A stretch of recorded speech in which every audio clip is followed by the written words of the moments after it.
Today's reading is Exodus chapter 14. Chapter 14, Crossing the Red Sea.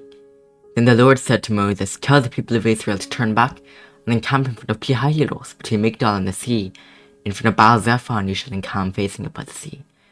The Pharaoh will say to the people of Israel, they are wandering in the land, the wilderness has shut them in. And I'll harden Pharaoh's heart, and he will pursue them. And I'll get glory over Pharaoh and all his host, and the Egyptians shall know that I am the Lord," and they did so.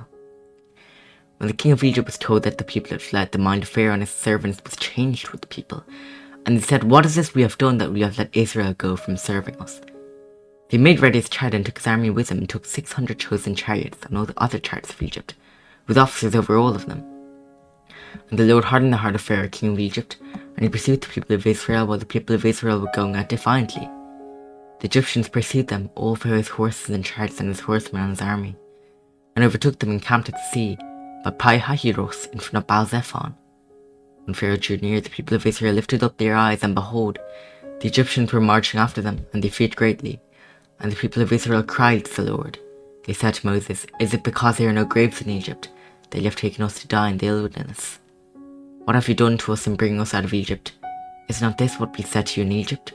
Leave us alone that we may serve the Egyptians? For it would have been better for us to serve the Egyptians than to die in the wilderness."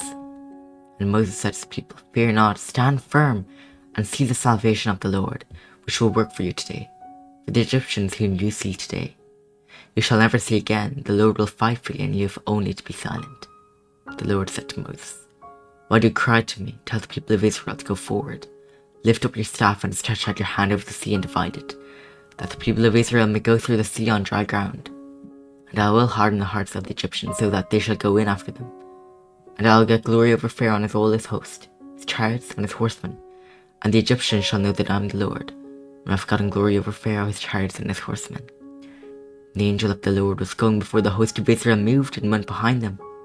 The pillar of cloud moved from between them and stood behind them, coming between the host of Egypt and the host of Israel. And there was a cloud in the darkness, and it lit up the night, without one coming near the other all night. Then Moses stretched out his hand over the sea, and the Lord drove the sea back by a strong east wind all night, and made the sea dry land, and the waters were divided. And the people of Israel went into the midst of the sea on dry ground, the waters being a wall to them on their right hand and on their left. The Egyptians pursued and went in after them into the midst of the sea, all Pharaoh's horses, his chariots and his horsemen. And in the morning watched the Lord in the pillar of fire, and of cloud looked down on the Egyptian forces and threw the Egyptian forces into a panic, clogging their chariot wheels so that they drove heavily. And the Egyptians said, "Let us flee from before Israel, for the Lord fights for them against the Egyptians."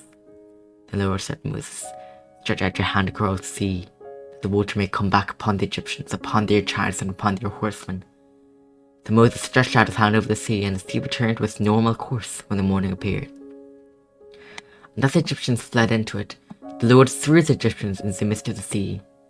The waters returned and covered the chariots and the horsemen. All the hosts of Pharaoh that followed them in the sea, not one of them remained. But the people of Israel walked on dry ground to the sea, the waters being a wall on them on their right hand and on their left.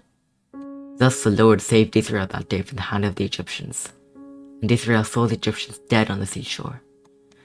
Israel saw the great power that the Lord used against the Egyptians, so the people feared the Lord, and they believed in the people, the Lord and his servant Moses.